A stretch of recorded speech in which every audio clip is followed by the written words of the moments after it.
आज ना आम्ही सगळ्यांनी शेतामध्ये एक फेरफटका मारायचं ठरवलं. त्यासाठी आम्ही आमच्या मुलांनाही सोबत घेतलं. मुलांसाठी हे सगळी थोडी मजाच वाटत होती, कारण गावी आल्यानंतर त्यांना अशी मजा करायला मिळते ना. मग त्यासाठी आम्ही सगळेजण निघालो. गोपी ही मस्त चालत होती शेतामधून रस्त्याने.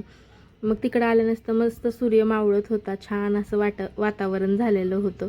सगळे आम्ही जात होतो मस्त चालत चालत. गप्पा आमच्या रंगलेल्या होत्या. गप्पा मारत मारत आमच्या दीदी लहानपणीच्या त्यांच्या आठवणी सांगत होत्या. त्या हिशोबानं आम्ही जात होतो. गोपीसाठी तर हे सगळं नवीनच होतं, तरी पण तिला खूप मज्जा येत होती. मस्त चालत होती रस्त्याने आत्तूच्या हाताला धरून. हे सगळं वातावरण पण छान होतं. मस्त अशी फ्रेश हवा वगैरे होती आणि जास्त असं ऊनही नव्हतं, कारण दिवस मावळलेला होता, त्यामुळे एवढं काही ऊनही नव्हतं. 4-5चा टायमिंग होता.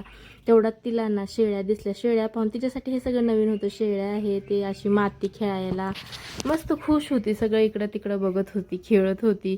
गोट गोट गोट म्हणून आवाज देत होती शेळ्यांना. मस्त माती खेळत होती. अशी मज्जा तिकडं गावाला आल्यासच घेता येते ना, तिकडं तर काही मिळत नाही. तर हे आमच्या शेतामध्ये बघा मस्त असे पेरूचे, आंब्याचे, नंतर आवळ्याचे, परत काजूचे, ॲपलचे असे वेगवेगळे झाडं लावलेले आहेत. तर मुलं मस्त फिरून आल्यानंतर थोडंसं खाली बसले. त्यानंतर त्यांना आंबे लागलेले होते ते बघायचे होते. मग आम्ही तिकडं गेलो, त्यांना काजू वगैरे दाखवले. मस्त मळ्यात फिरताना पोरंही मस्त एन्जॉय करत होते. तिचे पप्पा तिला वेगवेगळे झाडं दाखवत होते. सगळं तिच्यासाठी नवीन होतं, पण तरी पण ती आनंद घेत होती सगळ्या गोष्टीचा. त्यानंतर आम्ही जो जुना गावठी आंबा असतो तिथं जाऊन बसलो. तिथं तर एवढे आंबे लागलेले होते, मस्त तिच्या पप्पांनी काढले. त्यानंतर आम्ही ते बघत बसलो. थोडेसे त्यात पाडाचे निघालेले 1-2 आंबे होते ते खायला दिले. मुलीही मस्त एन्जॉय करत होत्या.